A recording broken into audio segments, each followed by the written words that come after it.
from that baseline kit, you know, that's kind of applicable to everyone. And then you got to kind of do some planning on your own. And there may be additional preps that are valuable or valid to your particular situation, your skill level, your environment.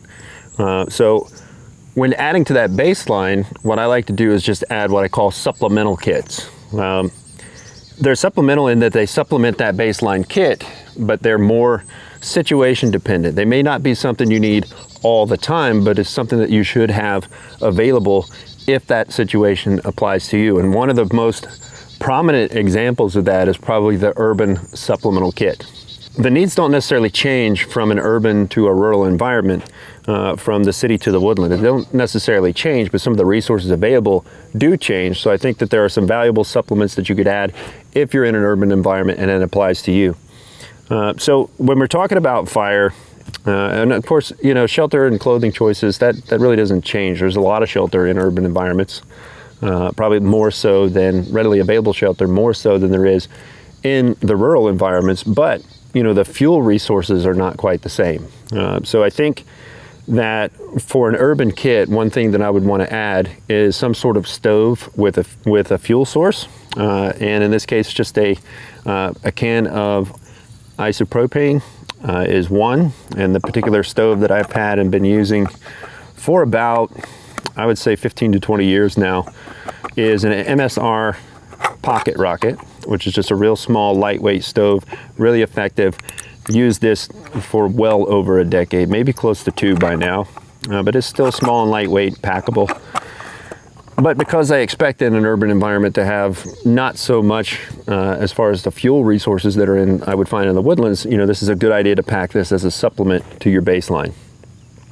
Then moving on to hydration, one thing that is probably available, especially on these large commercial buildings, is their external water spigots.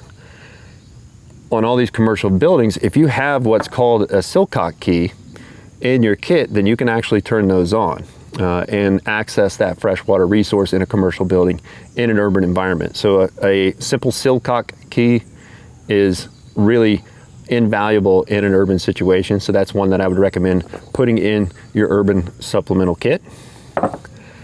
And of course, in an urban environment, there's a lot more chances, I feel, when compared to a rural environment. There's a lot more chances for scavenging. So I think that some additional tools may benefit you in an urban environment that can be used for a number of things, and not just scavenging, but also for mobility. I feel like there would be a lot more obstacles that you would have to get through between chain link and wire, things like that. So having different tools that I would never think about carrying in the woodland might be a good idea for you in your situation in an urban environment. A couple of those tools, and these are kind of very similar, so I leave it up to you to decide which one you would want to choose. But you have like lineman's pliers, you know, so not only do you have the pliers, but they have some pretty robust wire cutters in there that you could snap through fences with fairly easy, and they have some pretty decent leverage depending on your grip strength. These are a little more dual purpose than the bolt cutters, but the bolt cutters, these are the smallest bolt cutters I can find. But these are, you know, you have a better mechanical advantage with these. So if your grip strength maybe isn't isn't quite as good, you might want to go with these over these. You might want to carry them both. That's up to you.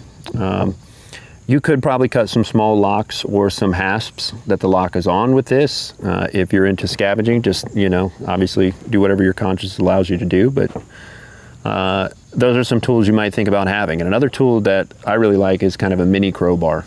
And this is kind of going along with the mobility and also the ability to scavenge, but you know, to be able to pry doors, windows, what have you. Having something really small like that is something that might be valuable for you. So if I were to put together an urban kit, I would probably choose 2 or 3 of these tools to add to that kit. Another thing I'll say is in an urban environment versus the rural is, you know, depending on the state of the city you're in and what the catastrophe was, you know, there's a greater chance, I feel like there's a greater chance anyway, for a lot of things like sharp metal, a lot more hazardous dust in the air, rebar, name it. So like personal protective equipment, like just a simple pair of gloves might be a good addition. You may even go as far as to have like some eye protection, maybe even a respirator. That it really depends on what you really think is going to happen. And that probably would be a great idea to have stashed away somewhere. So if it were me and I lived in a city, which I don't, this is what I would recommend and kind of why I would recommend it. So what I encourage you to do is just take some of these recommendations, think about them, how they would apply to your situation, whether it would help you or not, and decide for yourself if this is something you want to add as a supplement to your baseline kit, depending on where you live. But like the baseline kit, keep in mind the needs that you're trying to provide for and decide, really what's different between, the woods and the city. And that should help you narrow down your list and come up with your own urban supplemental kit. But this would be my urban supplemental kit if I were to have one.